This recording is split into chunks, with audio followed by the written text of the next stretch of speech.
This is Dungeon Not Included, the actual play podcast for the adventurous listener. You are listening to our game of Vampire the Masquerade from White Wolf Publishing. Frank is your storyteller. Alex plays Merryweather Quackenbush. Brennan plays Lex Deluxe. And Red plays Charlie Clark. Our theme music is by Seamus Ronan. Hey, welcome everyone to Dungeon Not Included. This is our Vampire the Masquerade role-playing game arc. We didn't just set up this game like 3 seconds ago. No, we came early and planned it all up perfectly. Everything is going according to plan. I'm not stalling to invite Alex into the street. There we are. Hi. Hey. All right. I still have to do some things, but that's okay. We are back. It's our weekly podcast, our actual play podcast, with all the hiccups and all the weirdness baked in. Absolutely. Where we're going to play 1992, I think, Vampire the Masquerade. Yeah, that's what we're doing right now. I'm going to do a quick recap to catch everyone up, and then we're going to sort of talk as a table what we want to do next. So last we left our heroes, we actually using that term very loosely. Yeah, very. It's the 90s. It's Las Vegas. Everyone here is playing a vampire, one of 3 different vampire clans in the game. And there was a murder that looks a lot like a vampire did it. So our characters are deciding what they want to do about it. Not necessarily trying to unravel anything, but also at the same time, I'm actually I think we've reached the point in the game with last week's session where you performed a magical ritual, where you found out from the victim's point of view the last few things that they had seen. I'm very excited for this week. I have no idea what's going to happen. I really don't have many other things moving in the background to push the plot along. I have maybe 1 or 2 people out there that can kind of move the story. Everything else at this point moving forward is going to be entirely up to you. I don't know if you're going to decide to leave town. And I think that's super exciting as a storyteller. I have no clue what's going to happen next, and I can't wait to find out. Just a quick recap of characters. Why does everyone give a round table of who they are? Again, I'm sorry for being a little flustered. We literally just started this 3 minutes ago, right on time. Alex, you want to go first? Sure. I am playing Merryweather Quackenbush, essentially Las Vegas party planner and entertainer. I am I don't even remember. What's the name of my species? I'm a Toreador. I'm a Toreador. Toreador. So I like shiny, pretty things, and I am shiny and pretty myself. My character so far has proven, I think, to be the most evil. I think I've committed the most evil act so far, arguably. I ate a man's eyeballs, so you know. That's true. But you ate that person was dead. He was dead when you ate his eyeballs. So yeah. I think you're doing a good job as a storyteller when your players scream out, "He was already dead!" When you right. I'm trying to think what else. Merryweather uses he him. I use he him as well. I guess that's that. I'm really rich. My job is I'm liaison between different people who come to Vegas, the casinos, and the various scenes. People come to me when they want to throw a party, get into a club, see a great band like them, like any of the former members of what was the name of the we had a band last time. We didn't come up with a name, I don't think. No, we came up with a name for a death metal band that often played where Lex played. I think somebody was trying to say Doc. Well, Doc My XP, and we took that as the name. Yes, I believe that was the name of it. I love it. Yeah, I don't know if you can use that as a way to segue into Lex Deluxe here. Sure, Lex Deluxe is a former '80s glam rock star who has blown his mind out on psychedelic drugs and continues to have his mind blown by being a Malkavian. So, Love that. Yep. Pronouns he, him. For me, All right, and and the we're character. and last week you did that ritual where you ate the eyeballs of the deceased so you could I see. did. I ate the eyeballs of the deceased in order to see what he had seen in his last moments, which I have relayed to my friends, my close friends. Right before we pass off, Brennan, your spouse shared a picture on Facebook recently. And honestly, I want to get permission to use it at some point. Yes, it is. I will give you permission. It is the most 80s thing, 90s thing you can think of, I should say. I cannot. I'm excited. I don't think I've seen this. I may not run any more of the game today. You folks handle yourselves. I'm gonna just look at this picture, try to download it, upload it into the stream. I'm super it's excited. really funny. I saw that picture and then I was looking around my house and I saw a picture of my mother with some of her friends dressed up as cowboys, like in sepia. Yes. And I was like, I should use that for my character picture. 100%. I'm not going to because I just bought myself a new drawing tablet since my last one died, so I'm going to be drawing Charlie when that arrives. So, but speaking of, I am Red, he, they. I play Charlie Clark, who is a cowboy who got turned into a vampire and pretty much has not changed since the 1860s. Pronouns for my character are she, her. Right. So I think we're going to wait and to get permission to use that wonderful picture because I don't want to unlock any curse from anyone else who might be in that picture, including people we can't see with our naked eyes. Sorry, really quick. Charlie Clark is a Bruja, is her vampire species. That's right. Which means nothing to me, but I'm sure if you're into vampire, it probably means something, I'm guessing. Close to 90% of the game means nothing to you in terms of permanent lexicon. Yeah. Which is great. I was thinking about that today, and Brendan and I played a lot of World of Darkness. It would be so good to throw to that picture right now, but we played a lot of World of Darkness when we were younger. Alex, I think, played a fair amount recently. Very little. And Red didn't even know we were doing vampire when we kept talking about World of Darkness, and Red was like, never played World of Dark. Oh, vampire! I know what Vampire the Masquerade is, but like once you get into all the I'm playing the World of Darkness and I'm going to be a Toreador and we're going to have ourselves a coterie together. I'm like, what the fuck are you talking about? You're very much your own character in regards. We're going to have ourselves a coterie together. Whatever cityfied talk that is. Playing an out-of-touch cowboy does make it a lot easier to be like, I don't know what the fuck a prince is, but I'm gonna be nice to him because I think that's what we should all be kind to our fellow, not man, vampire. Yeah. No, it's a great cover. Having a character who's a fish out of water, just being like, I don't know any of this. Yeah. And also, it's great for me that you're like, I'm too young to really remember the 90s very well. Yeah. So I will play a person who is the oldest, who doesn't really get the 90s very clever. Yeah. Thank you. Yes.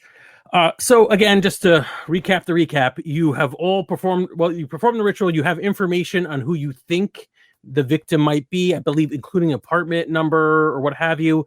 But I'm not really sure what your motivation is. The prince has asked you to investigate this. The prince also seems to be fairly out of his gourd. So it is not unthinkable to just say, I don't care what the prince does, or use this against him, or whatever you want to do. At this point, you are completely open to do whatever you want with the information you gathered over the last few weeks. Mm-hmm. love this question. What do you do now?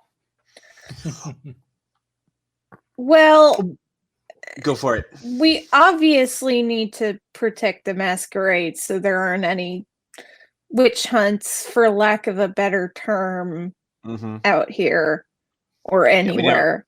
We need 0 Van Helsings involved in this situation. Right. So, one question I have for our GM here, or storyteller in this case, what day of the week is it at this point? Because I know Friday is the party, and I think, if my mind is right, I think we're on Tuesday, but I could be off. I'm gonna say Tuesday because Perfect. There's no way I took the kinds of records. Perfect. No. I've been trying to track. Question. Yes. Are we still in the hot tub? I think we are. I think we're still in the hot tub from before. Okay. I think me and my long johns. Yeah, Merriweather in a Speedo, and I don't know. And Lex just in his clothes. Yes. Well, he is shirtless, so half his clothes. Sure. So, okay, I think the next step we should do, I think we need to investigate this person's apartment, see if we can understand who they are, and maybe understand why they had all this vampire hunting accoutrement, and why they may or may not have been murdered and then have our species framed for said murder. I think we need to know much more about this person if we're going to start investigating who they were in contact with, to let them know that he would have been in town in whatever capacity to then be killed and us be framed. Yeah, I think it's important that we expose these perpetrators for weird occult activities so that nobody thinks that there are real vampires out there. Yes, I agree. Now we can expose them to be the frauds that they are and so on. That does throw a little hiccup in my whole party planning piece, but I'll deal with that on my own later. Susie we'll discuss that with her. The question, I think, is how much of this do we handle on our own, or do we bring the prince in on any of this? When we have the info, when we know who these people are we turning them over? Do we trust our current prince's judgment on how to handle this situation? Or do you think we should try and handle it between the group of us and report back accordingly? Well, I think the prince has enough on his plate. I don't think he needs hunting these people down or dealing with them on it. I think we can handle this ourselves. Sounds good. And I guess the last question is, after that delicious eyeballs that you ate last time, Lex, how are you feeling? You were in that trance for quite a while. A little hungry. Okay. Lucius, and he summons Lucius. For those who don't know, Lucius is my assistant, both for my job and under my thrall. So I summon Lucius in. Lucius, dear. He comes. He's been waiting for his summons. Mm-hmm. I just need if you can go to this back and get the supply, the special wine. If you could bring out a couple of bottles of the special wine, just a small. Just a couple of glasses. We don't need too much right now. Just a couple of glasses of the special wine. Positive, please. Thank you. And he's back sooner than you expect, or sooner than you would think, because he knew this was coming. And now, is this special wine like, regular special wine, or is this special wine like special brownie kind of special wine? Oh no, this is there's nothing Lex Deluxian in anything that we're going to be consuming here. This is disappointing. Yeah, no, this is just a little universal donor. It's a good vintage. It's a 2002. Well, look, there's a party going on somewhere. I'm sure I can go and get some food. Oh, I think you are more than capable, Lex. I was just thinking, while we're here, we could all kind of top ourselves off, and then figure out what our next steps are.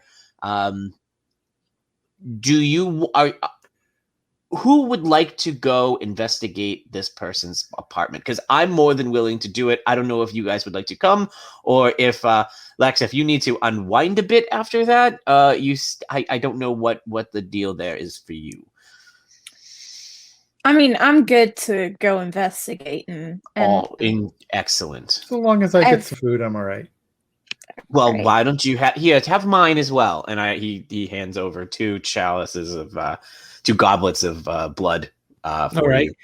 You. So tell me where did this blood come from? I think probably there's some element in this game where vampire blood or human blood stored for consumption won't be incredibly useful for most vampires, because otherwise you remove a major element of the mechanics. But I'm not going to belabor this. I'm just curious about where this blood came from. I think that Merryweather has some sort of a deal likely with the prince, maybe through whatever, where he's able to have corpse disposal taken care of as he finds people who have lost their shirt and have nowhere else to go. In Vegas, people with that have no families, people who take money from him in order to, I think he's got kind of a racket of derelicts who come to the city, who can't handle the situation. They get whatever money they have, spend it, lose it. Maybe they're even, I don't know, suicidal, however it's going to be, that they are so down on their luck that they trust in him, and then he betrays that trust in a very disturbing and probably for Merryweather lucrative way. Very nice. So does he full on kill them, or just get blood out of them? I think he kills them. I think that he has a network. He uses the prince's ghouls to help him kill these people, drain them entirely, and then disappear the bodies. And they're usually people who, this is before the time of the internet, where the internet was really big. This is before a lot of interconnected social media. I think it'd be a lot easier to disappear people who come to Vegas and lose all their money. Man. You're gonna be burning that humanity as you go here. Oh, absolutely. Yeah. If that's a scene we need to have, I will do that at some point. If in fact, I just gave Frank a whole network of people who might come looking for something from me at some point. It's interestingly, you fit into one of the few background elements we've already established that maybe you didn't realize yet. So Lucius leans in and whispers to you and says, sir, incidentally, this is the last of our reserves. The prince is asking questions about this. Oh, sure. If you could do me the favor, go to the usual pit bosses and let slip that anyone who is down on their luck, who seems like they might need a place to stay, they're so down on their luck. They get the room on the house. Yes, so long as they use room 1408. Excellent. Okay. You're fitting all these people in one room? Oh, we only need 1 or 2 at a time. This is not something that this is not a mass casualty situation. This is I think that you can say if I'm right or wrong with this in our lore. I'm going to say that Merryweather is one of many who have this racket going on the strip. Possibly, yeah. You suspected it for quite a while. Yeah, this is I'm this particular casino's version of this. I'm at this location. I'm going to get out of the tub sopping wet. Mm-hmm. I'm going to go into Merryweather's bedroom, strip out of my clothes. Yes. And steal some of Merryweather's clothes. Oh, absolutely. Wonderful. I'm going to take pieces from different outfits and make my own, because so you're making your own ensemble. Yeah. I'm very much picturing you coming out. Like I pictured that Merryweather has a lot of 3-piece suits, usual, like a rainbow of 3-piece suits. Like you open the closet, it's color coded going down. And I'm picturing you walking out in almost like the Joker kind of look, with like a 1 color vest, 1 color jacket, and 1 color pair of pants. Yeah, absolutely. Yeah. No shirt though. Oh yeah, no, of course not. You don't want to cover up the moneymaker. So I don't know what Merriweather feels about this, but I do know that Alex loves it. Oh yeah. Oh, I think Merriweather watches you and just like, that's sure. Yes, that's a good look for you, Lex. That's a very good look.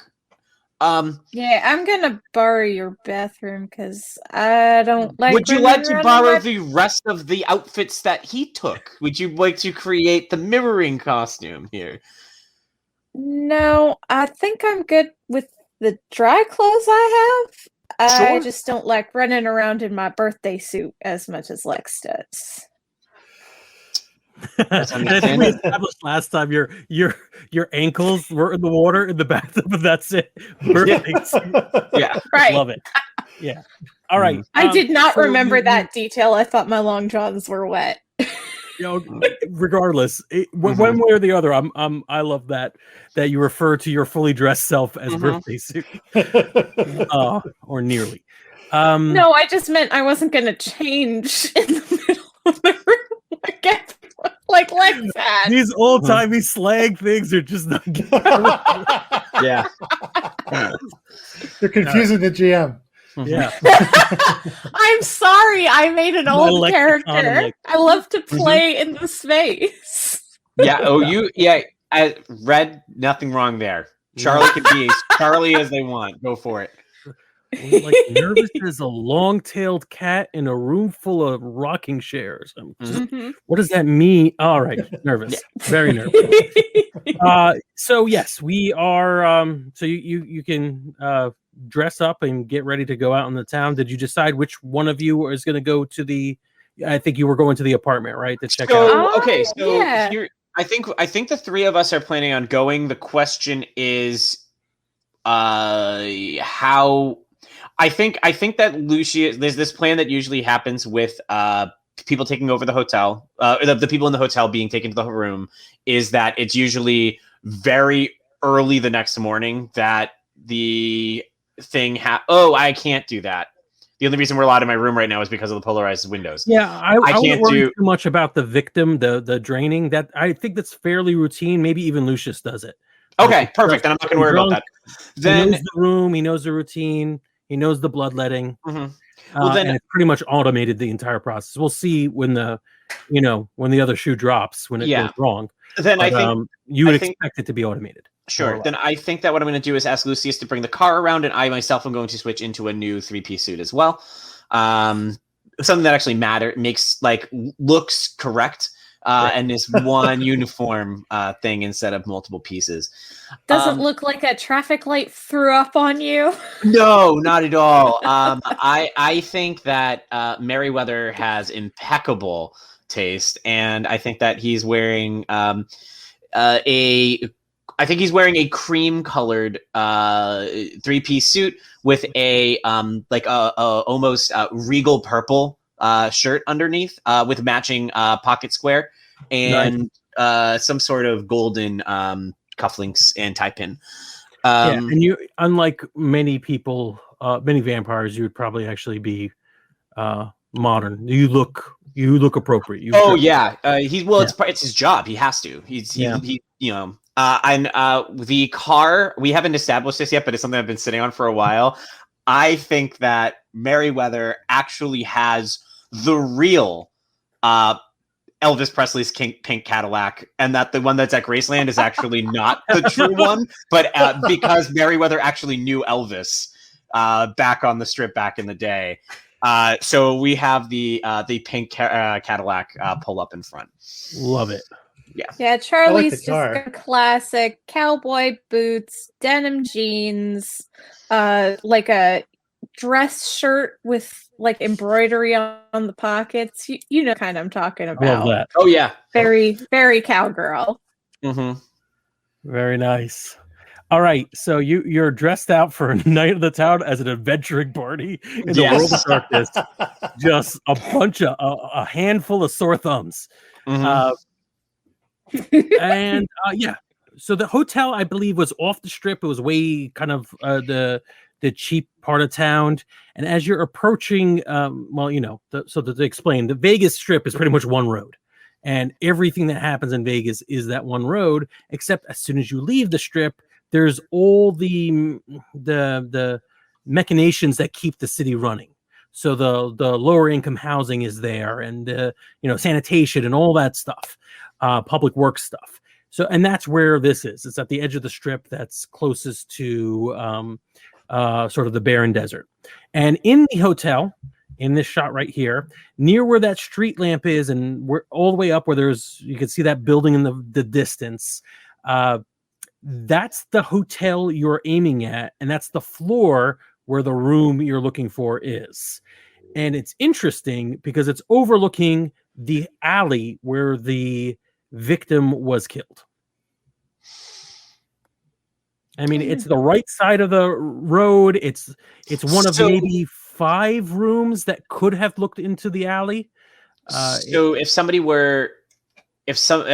think Merriweather gets out of the car and starts walking down the alley and looking backwards, kind of at the hotel. If he's assuming, actually, Merriweather doesn't have this information. Brandon's the one who actually saw the room and can make that distinction. Right. So, but Merriweather would know from the police officer that everything happened in the alley. So Merriweather's going to walk down the alley and start kind of scanning for any sort of clue or anything out of place. Is there a investigation type role you would like me to do to see if I notice anything about that?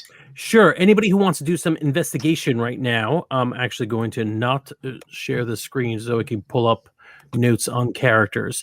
But if you'd like to, it is intelligence investigation is your most your best bet in terms of skills. You may have a skill that you think is appropriate that you'd rather use. If so, make a convincing argument. I think right now the only things that really make sense for me is I'm going to roll. I'm sorry, you could do a perception investigation. Intelligence would be to making sense of some other investigator's notes or something. Sure. I'm sure everyone can make a roll on here, but I'm going to roll investigation and perception just because I don't know if anything else really lines up with what I would have. What am I making this difficulty? Difficulty is 6. By the way, do we get our blood back since we drank? So everyone, the amount of blood that was available was 3 points total. If you drank 1 glass, you got 1 point. If you drank 2 for some reason, you got 2, etc. Oh, I didn't drink any, and I didn't drink any, and I gave mine to Lex. So Lex, you get 2 blood points. I don't have any. All right. And should we have started with a certain amount of blood or no? Actually, I don't know that. I don't know in character creation if we ever do. Blood. Yeah, you said at the beginning that if you're 13th generation, you have 10 blood, and every generation higher, you get an extra point of blood. So what that is, your blood pool. There's so much blood your body can hold. Think of yourself as a tick. But that doesn't necessarily mean that's how much blood was in your system. I don't mind giving you max blood to begin with, just because I don't want to have to deal with the whatever that is. So let's say you had max for your generation. So it'd probably be 10 unless you bought generation. Where all right, I'm going to just I think I'm the plug only in my one 10 who bought here generation. then. Yeah. Also, did Brendan drop? Brendan may have dropped out of the podcast at this moment. We'll see if he comes back. Fair. Well, while we do that, I'm gonna roll my investigation, I guess, and we can go from there. Yeah, let's do that. I have a question. So, if I'm trying to track the guys who left here, could I use survival? Huh. You could. I think so. You'd have to have at least 1 lead. So maybe Alex needs at least 1 success. Or I got 0 successes. 0 successes for perception and investigation, correct? So there's not much. There aren't many clues here, other than what I've already pointed out, which is that there are 5 rooms at max that look into this alley, and we're gonna assume that if Brennan were still in the game, Lex would mention something about this. Actually, we don't need. I don't think Lex is the only one with the information. You have the apartment number.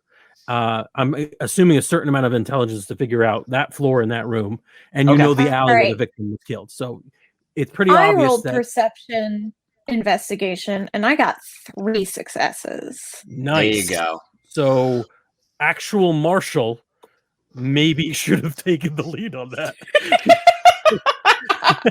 U.S. Marshal in Meriwether's looking at the alley and going, "Huh, This is an alley in a disgusting way." Mm-hmm. Meriwether, remind me, do you have any, just before we move on, do you have Auspex? I can't remember how much Auspex you have, if you have any. Where would I see that? Let's see. It's a discipline. Nope, I get 0 Auspex. Okay. I have celerity and presence, resources, contacts, and influence. For some reason, I thought somebody here had, maybe it's Lex. Yeah, Lex has Auspex because Malkavian. All right, so shit. 3 successes for Charlie. The I love that. The Marshal's like, yeah, no, it makes sense. I love it. Yeah. So I was also an investigator before we had all these fancy tools like DNA evidence and everything I worked with was circumstantial. So I'm really good at picking out what's important. Yeah. That is almost a humanity check. Everything I've ever done is circumstantial, but my gut told me they were guilty. Mm-hmm.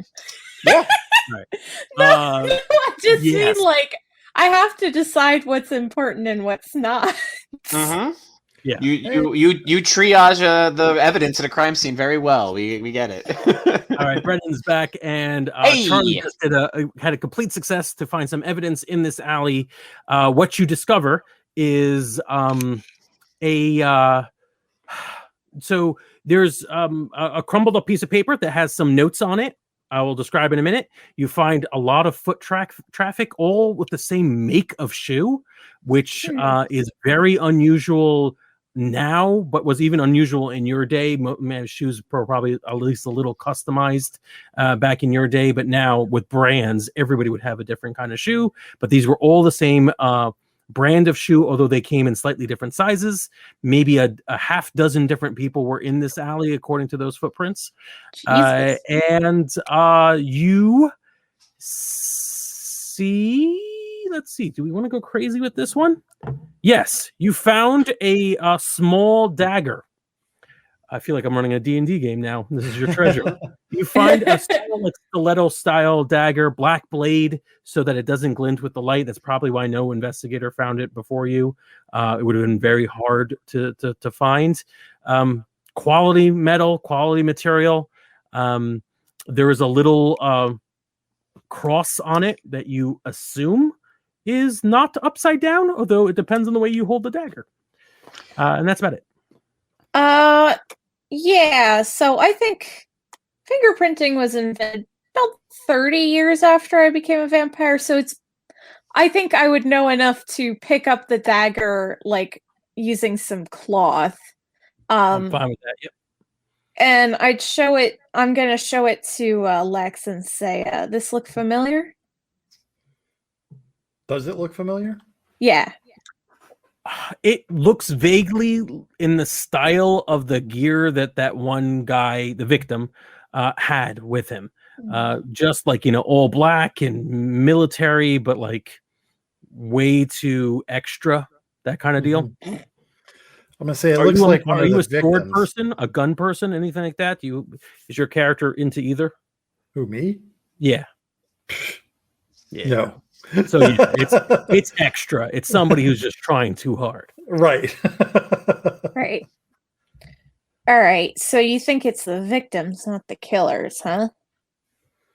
Looks like the stuff that he had. I'm going to take a good sniff of it. Yeah, you do. We were just talking about that. I hope we're talking about Auspex. Yes. Yeah, you know what? It smells. You have a distinct scent profile of him now that you've shared so much.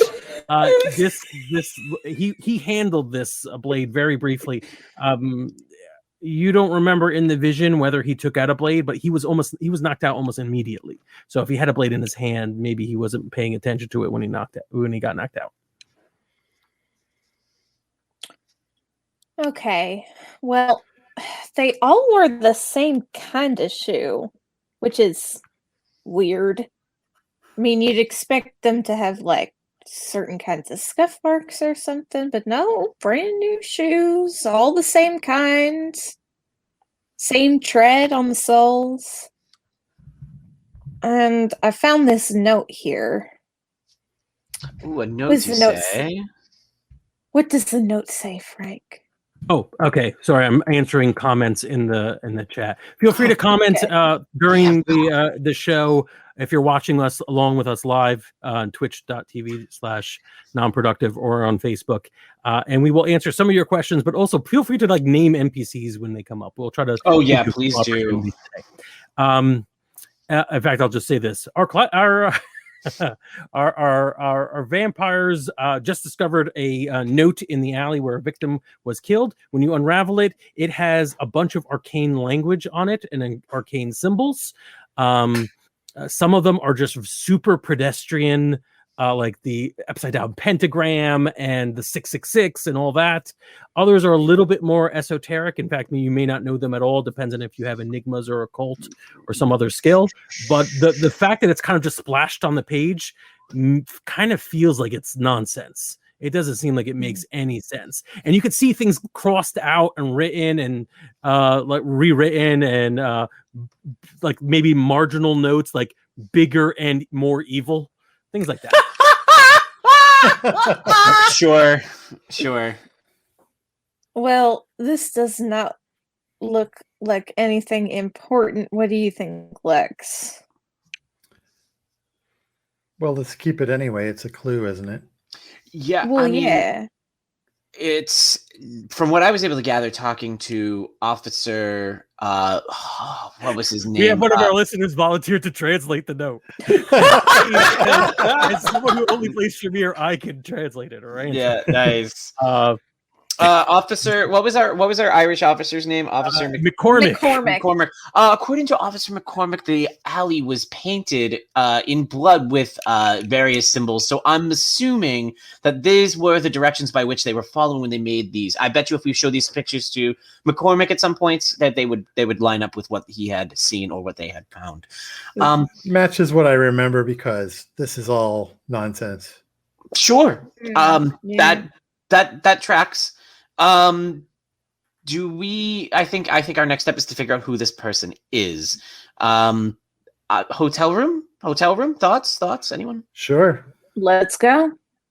All right, you can see it right up there, and I point. Nice. 5th floor. Front door. I think Merriweather TV hotel. You can't imagine them having any problem with you three coming in. Mm-hmm. Yeah. Just don't say I'm having sex with you again. Who's having sex with me again? No, I also farted. I was like, what? And then I'm like, oh yeah. Just don't say you're having sex with me again, because I am not playing along. All right, me and Merriweather will have sex this time.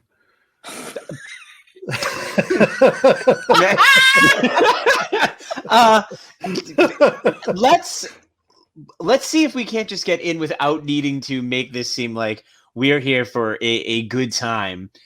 We might just be visiting a friend or needing a place to stay because it's the Strip. I'm always here for a good time. That's true. Don't try to argue. In fact, I believe the guy at the front desk might even recognize me. I'm pretty sure, Lex, that's one of your tattoos. Always here for a good time. Yeah. We stroll in, and I walk right up to the front desk, and I start ringing the bell. Okay. You go right to the front desk. There's a guy sitting at the front desk, barely able to lift his head. You know what? This is the same guy who has a different shift where he works the morgue. It's the same guy. Yes. Also equally uninterested. If any listener wants to name this character, he is a person who works late shifts at various places and does not care if shady people come in to do shady things. Feel free. We have not actually gotten his name yet, I don't think. And he's just sitting there like reading a newspaper, and he just says to the bodies that have appeared, right? Doesn't even look up. Says, it's $20 an hour, and if you want to do especially weird things, there's like a there's like a down payment for the cleanup service. How much is the down payment? $100. He looks up. It's the two of you. He goes, $200. Meriwether pulls out 300 and says, I need access to a very specific room. We are looking for, and Meriwether like pictures in his head. He's like, I think it's like, so it was 5 up, and it's like, I need the room that is 4th from the left on the 5th floor. I love that I think you have the apartment number, but I love that you Toradored that. You were like, yeah. A number. I love it. I just think that more vampire lore should bring in the fact that they love counting. Like it's really 100%. Important. Yes, and nobody talks about it. Jim Henson has been bringing that up for a long time. He worked really hard to make sure we all know about vampires' love of counting. Yes, and the Torador clan flaw is being like, I think it's something like being obsessed with. You could be transfixed by beauty or whatever. Yeah. And part of that is the counting thing, the number obsession. Yeah. So, anyways, he says, "Oh yeah." Then when you tell him the number, he's like, "Oh, man, you guys really have some sort of like cop fetish, right? Like some sort of like true crime thing, like some legal We're amateur investigators. We have a late night TV show on local access. You should check it out. We have a name, by the way, for our character in our chat. Joe McBobson. Yep, Joe McBobson. Done. Yep. Good old Joe McBobson. He's like, listen, man, I'm just Joe McBobson here. Mm-hmm. I don't pass judgments. I will watch your UHF show. I will definitely schedule that. But can we please have the key to that room? Yeah. Oh yeah, sure, no problem. And he goes and he grabs you the key. I actually have like a fake. That's awesome. Key fob. Hey. Oh, I love the prop work. Oh, yeah, for those at home in podcast land, Frank just pulled out an old-fashioned keychain that you would get put for a hotel key. It was pretty awesome. I'm extremely committed really good. to not cleaning my space. Yeah. Yep. Now you have an excuse not to. It makes for great work. That's how hoarders happen. Mm-hmm. You get one positive reinforcement and then you're doomed. Terrible. Maybe this newspaper for a game. Brendan,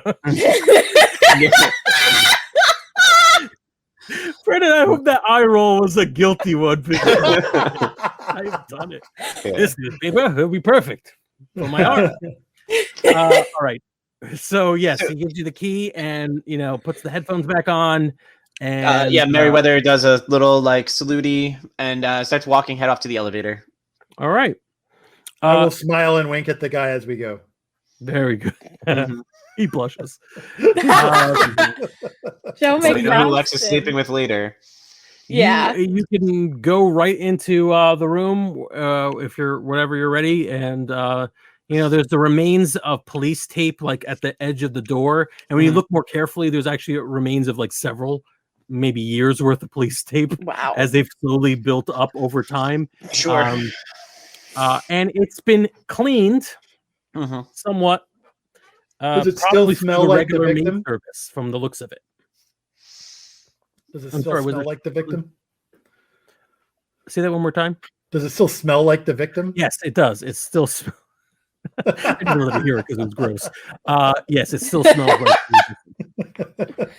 Oh, I love working with somebody who has magic vampire senses because it makes you sound like such a creep. I think as we enter, Meriwether reaches into his coat and he pulls out. He doesn't have like rubber gloves or anything, but he pulls out like a pair of nice like silk dining gloves, and he's just like, or driving gloves. He puts them on, and he starts like lifting small things like the mattress and stuff, looking for any sort of piece of identification. I'm just going to do another investigation check if that's okay. I mean, we can do it again where I'm going to do it and fail, and then Red's going to do it and crush it because that's how this game's going to work. But 6 difficulty again? Yes. 2 successes. Nice. Oh, all right, great. So something thematically appropriate for you. You notice in the dust patterns and what have you, has been used and what hasn't been used. Like I said, the poor maid service, whoever works this motel or this hotel, I guess, was responsible for crime scene cleanup effectively. Like, I mean, it wasn't blood and guts here, but there was only one person in here now. So it's pretty obvious to see what was touched and what wasn't, including what was touched in the room beforehand. And you can see in the patterns of dust and what have you, that the Gideon's Bible that is normally just shoved in the back of the dresser, what is back in the back of the dresser, but it had definitely been read and footnoted a lot recently. Let me see. I just want to see if there's anything in here that I have. I have academics as a skill. Can I try and understand what they wrote in here? Absolutely. Like if there's anything, can I do the intelligence and academics? Would that make sense for those? Yes. And if anybody else wants to roll other perception checks or do anything else in this room, let me know. Yeah. I'm going to rely on my auspex for that. So, okay. I got one success reading what was in these notes. Okay. Very good. As you're reading the notes and sort of trying to make sense of everything, there are definitely the marginalia is inconsistencies with other dogma. I don't know. Unfortunately, I don't know a lot about what's going on, but apparently, and we're going to say that you know enough about the various sects of Christianity to say that this person is an extremely devout but very off sect, where the notes that are being put on are referring to a religious text that is not something you would consider mainstream. So this is someone who has gone off the deep end and is now arguing with a hotel Bible that's, put there to sort of comfort people who are in odds ends. He doesn't care. He's still correcting everything in there. The auspex reveals, as you're looking through the rest of the room, everything seems like it's in relatively good shape. The auspex does reveal one surprising thing. The bathtub seems as if at one point was filled with blood. Like all over the sides, there was blood. Again, the victim's blood, it seems. Now, I'm not saying that necessarily it was literally a bathtub full of blood. You would have no way of knowing that. But there was blood all over the place, and it had been scrubbed clean with a strong bleach that is not the same as it was used on the toilet and on the sink and on the shower. Besides the maids did this. So the maid did not clean the tub. Somebody else did. I think Meriwether walks up to Charlie and is like, well, you may have found a knife and a note outside, but I found weird Bible things, and like shows it. Like, see, this might be what helps us crack this. These little Bible notes. It's impressive. Yours was impressive, but but I can do this too. I mean, look at this. Look what I found. As he's like showing. I didn't doubt that you could investigate stuff. Who are you trying to prove this to? Nobody. And he like closes it and carries it off. It's like he likes to hold on to the Bible, just walks away with it. He goes to show Lex, being like, Lex, what I figured out. So I have a question. Can I roll melee to try and see if I can figure out if the knife I have made the wounds on the victim? Because I like that. Intelligence melee, yeah. I just think that even if it wasn't, I could probably glean what kind of knife did that to him at the very least. Our comment section is amazing. I can't wait to share the next one. In fact, I'll take this opportunity. This is like a community theater production of an episode of Hannibal. Yep. Exactly. I've watched so much Hannibal, and you are correct. I got 2 successes on my knife investigation. Oh, that's perfect. So no, It is not the kind of knife that would have done that. This is more of a stabbing instrument. The knife the wounds that were on that person's body were almost uniformly scalpels. But now that you think about it, scalpels would be kind of hard to kill a person real quick because of how seamless they cut. Possible, but like take a scalpel and put it through someone's heart. It's gonna be hard.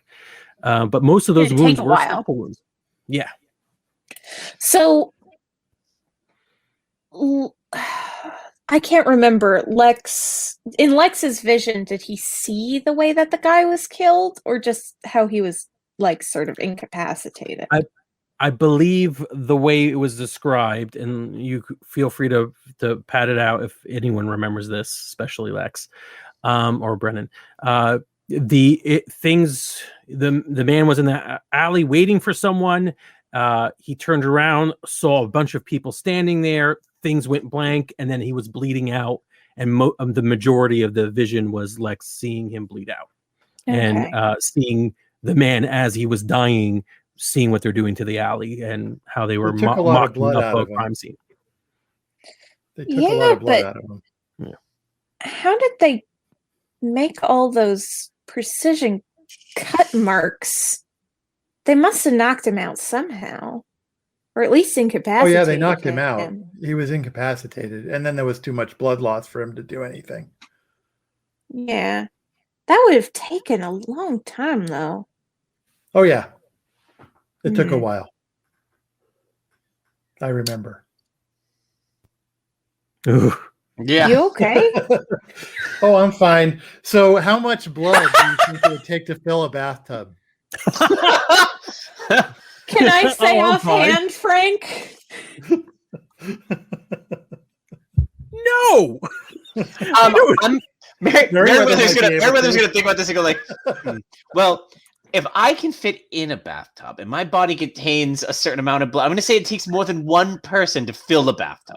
100%. I thought Meriwether was going to just say from knowledge, from experience. No, yeah. Meriwether. I looked it up. It's about 30 gallons. Yeah, and considering we have what, like gallons. 8 pints? How many pints of blood is pints? Yeah, so I think it's we're. So maybe more, definitely more than one human to fill a bathtub. What's weird is it seems like it's all the same guy's blood that was all over this bathtub. Could it have been just? Did they fill it, or did they like smear it? Was it all over? Like did it? I don't know, but it was the something? victim's blood. Okay.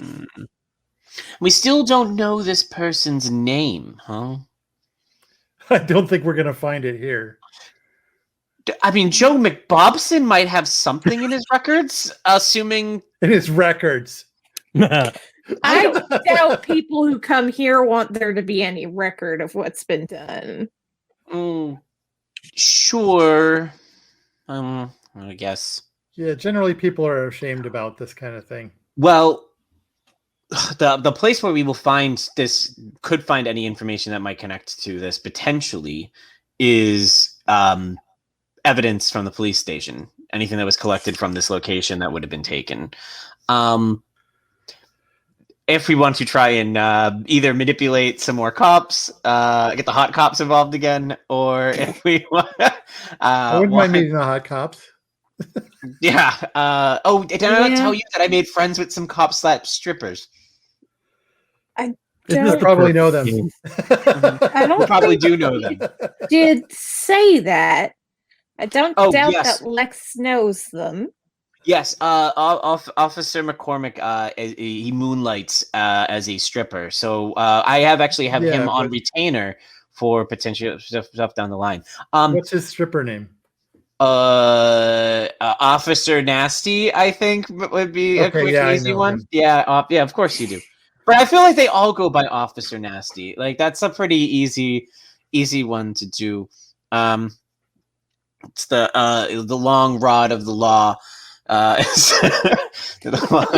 have to talk about all the metaphors. I don't know, Shane, like already go through like my raw and order. I'm trying to think. Can he get us into more cop stripper puns, please? Yeah. Anyone else have? Can he get us into the evidence room so we can see what all they picked up here? I can definitely. I don't know if he can get all of us in. Might be able to get in. I can see about it. Maybe even if I would put this out there. I may have enough influence to be able to get you and I in there, is so long as I can guise you as some sort of private investigator, or even if you have any of your there's no real credentials you would have that would still hold true. I got my badge. Yes, but if it has any sort of antique feel to it, I don't know it's going to hold. I can't believe that we're going to be able to. I can't believe we're going to be able to walk the famous rock star Lex Deluxe into a police evidence room. So I don't know if that's going to work. Interrogation room, sure, but evidence room, probably not. 100%. Holding cell, drunk tank. I can see you in many places in a police station. I can't see you being allowed in an evidence room. I don't know if you were in an evidence room, if the evidence would stay in the room. Probably not. Yes. So I hear they have some good stuff in there. They likely do. So why don't we... Let's go back and regroup. Figure out. We can go check to see how the prince's supply of blood is going, and we can maybe organize and figure out a wardrobe change for Charlie, and make some contacts with our hot cops. I don't think we need to be in this hotel anymore. I'm starting to feel icky just being in here. I don't know if it's in the air or what. It's just something. Question for Alex. Yes. How much do you want or Merriweather think that Charlie and Lex knows about this arrangement with the prince? I wasn't sure if certainly Charlie would probably, knowing Charlie for as long as you've known, Charlie probably would have problems with this. So is this a thing that you are... Do they know this or what? Well, they were in the room, and I don't know how subtle Lucius was when Lucius presented this matter to... If I recall correctly, and it's in this episode, so I can't really listen back, I think Lucius said the supply is running low. And you said, well, go ahead and handle it. And then we went in and out of character. Well, then, okay, retcon. Then I'm going to say I have to check in with Lucius about some matters back at the hotel. I think while I'm doing that, it might be worth, Charlie, you getting a wardrobe change to make you look more like a modern provincial detective. I have some clothes that Lex described as being like a narc. Yeah, that's probably closer. That's probably exactly what we need in this situation. Is a narc accoutrement. So Lex, I believe you wanted to go score something to score some blood of your own, and something that might help trip you in some way, shape, or form, if I remember correct. Does that sound about right from earlier? Yeah. So, is that still on your mind, or? Well, yeah, I'm still hungry. So, all right. So maybe we contact Officer McCormick. And see if we can't arrange a walkthrough for our private investigator. What's our private investigator? What's your private investigator name going to be? Are you going to go by a nom de plume? Which one? Charlie Clark. Yeah. Charlie Clark. Okay, that's good. You know, the key to, you want to hide right in plain sight. I get it. It works. All right. Sounds good. Just reading the chat. I don't know if you want to put that out. This is pretty good. All right, we'll share the arc.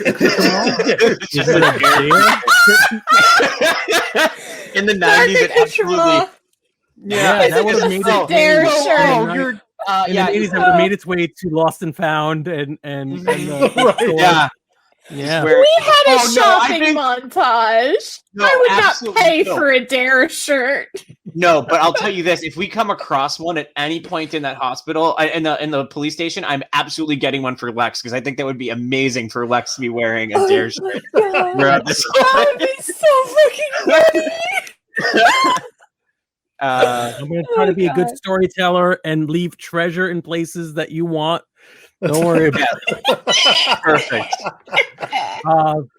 Yes, great. So you go off to start doing your various things. We're actually getting close to time for the podcast. So yeah, if you want, I'll just say that I drop. Where does everyone want to be dropped off? Because I'm going back to the hotel. We can leave with us all going temporarily separate ways because I need to do something on my own. You can drop me at Charlie's... a club somewhere. Drop you over to the club? Yeah. Charlie, where do you want to be going? Going to her hotel room if she's going to get changed. Perfect. And so we drop you off, and then we see the pink Cadillac driving off down the strip towards our hotel, our casino. Which did we ever say which casino we're in? I forget. I don't think we did. I don't think we specifically named it.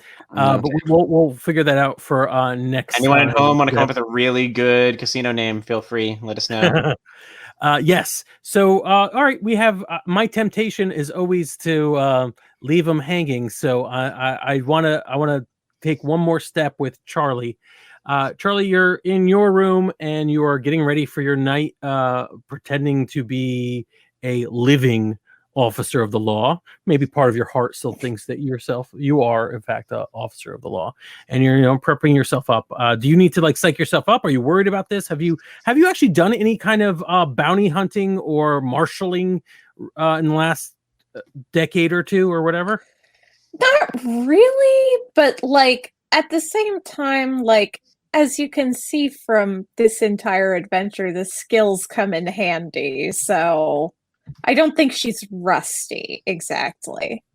Okay. So, all right. Very good. So you're basically maybe a little excited to get back on a case or what? Anything along those lines? I'm not just stalling to look up a character sheet.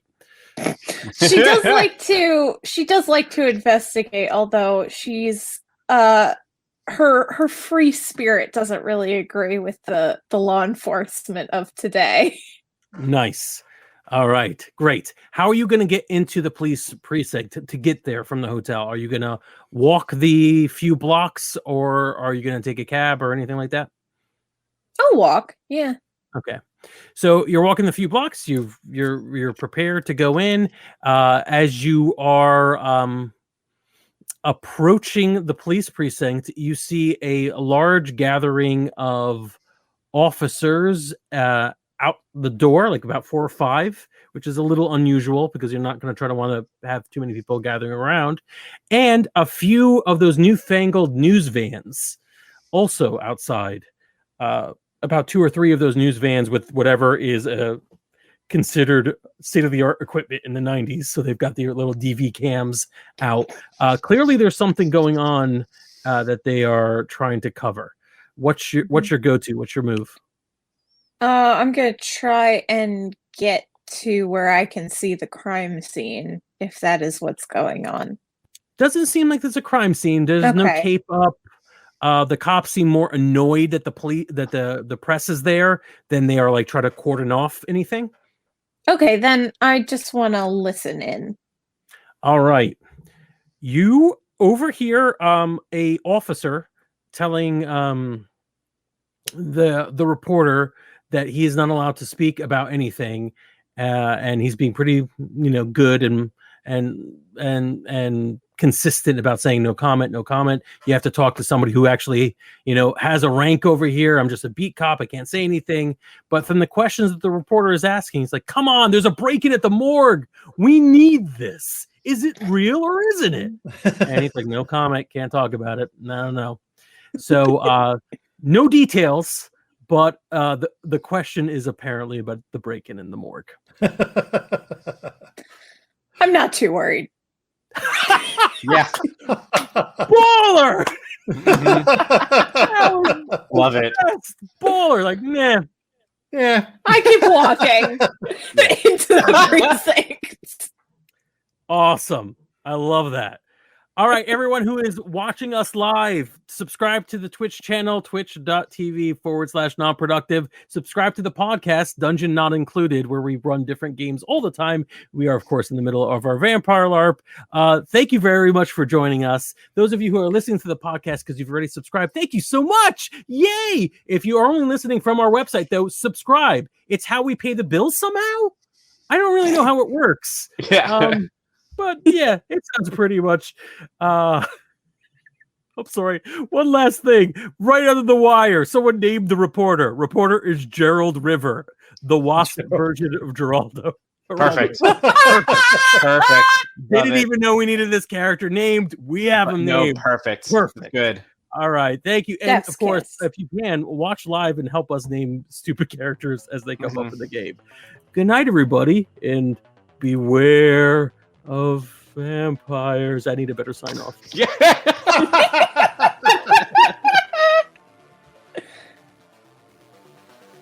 Hey there, we hope you enjoyed this episode of Dungeon Not Included. If you did, please tell a friend and leave us a 5-star review and encouraging comments on iTunes, Stitcher, Google Play, or wherever you get your podcasts. It really does help spread the word for new shows like ours. You can follow the latest from the Dungeon Not Included crew on Twitter at DNI Crew, and over at Facebook at Dungeon Not Included, or at our home on the Non-Productive Network at Non-Productive.com/DNI Crew, where you can find articles, character sheets, and Patreon exclusives, as well as our latest episodes.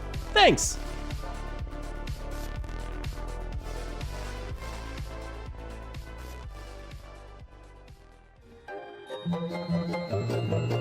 This has been a non-productive media presentation.